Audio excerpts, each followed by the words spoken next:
What's up, folks? I'm on the couch chilling with the family, about to get ready to go to bed, enjoying my late night protein. Try to keep my macros up, sticking with my meal plan. And I want to give you guys a few tips because we're nearly at the end of week one. There's a lot of different things that people tend to do when they first start a program that could probably do more harm than good. So, this is what I would suggest when it comes to sticking to your schedule and sticking to your plan for nutrition. For one, I always suggest that you stick to the script of whatever your program says.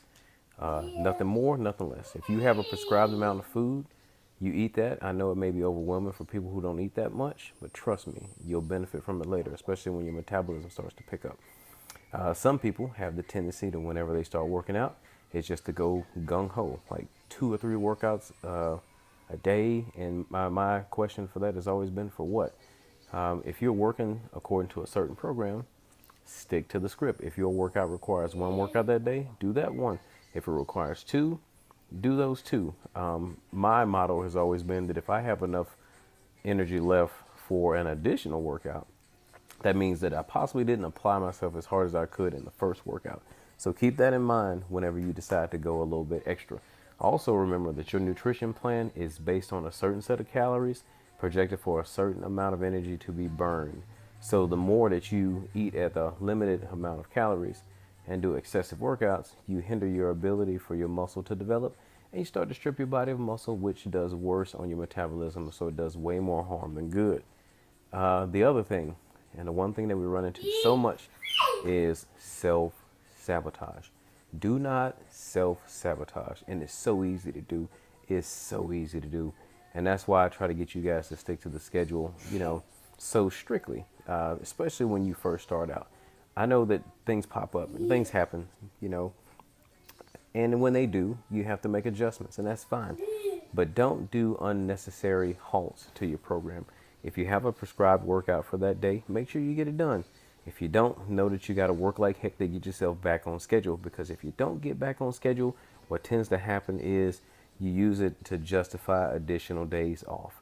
And the way that a lot of these programs are put together, they're made for a certain amount of activity on certain days and a certain amount of rest on certain days. And whenever you have those rest days, they're kind of placed in a spot to where you can rest up good enough for something that comes ahead.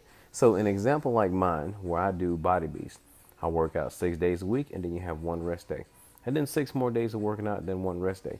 So if I, take a rest day after day 2, what I do is I eliminate my ability to take a rest day on day 7, and that makes me to where I work day 3, 4, 5, 6, and on that 7th day I'm doing day 1 again, 2, 3, 4, 5, 6, and then I'm taking 7 off. So you almost put together nearly 10 workouts before you can get a break, and it's hard as heck to get that done, and it's hard as heck to keep it on track. But you got to work like a dog to get it synced back up, because a lot of times you'll have rest days on days that you're out doing things, and it just knocks it all out of whack. Trust me, it's just a train wreck. So do what you can to stick to the script. Do not self-sabotage. If you're missing it, make sure that you're missing for a legit reason, not because you just decided to take the day off that day, or hey, I've been doing a whole bunch of stuff, so I can play it cool now. I wasn't doing nothing before. You got to think bigger than that. Don't let those temptations sway you. I have those same temptations, and I work out a lot, but you got to get out of your own head and stick to the plan. Follow the plan, work the plan, and you will be successful. Remember, you cannot cheat the grind, and you get out of this what you put into this. And that is the honest to goodness truth. Ain't that right, little man? That's all I got for the night. We're about to go shut it down, family. I hope week 1 has been good for you. This is my last week of Body Beast, so I'm kind of excited. My last workout tomorrow, and then on the Sean week for a nice little break. Who calls Sean T a break? I don't know what I'm going to do after that, but we're going to find something. Peace out, y'all. Good night, and have a great Friday.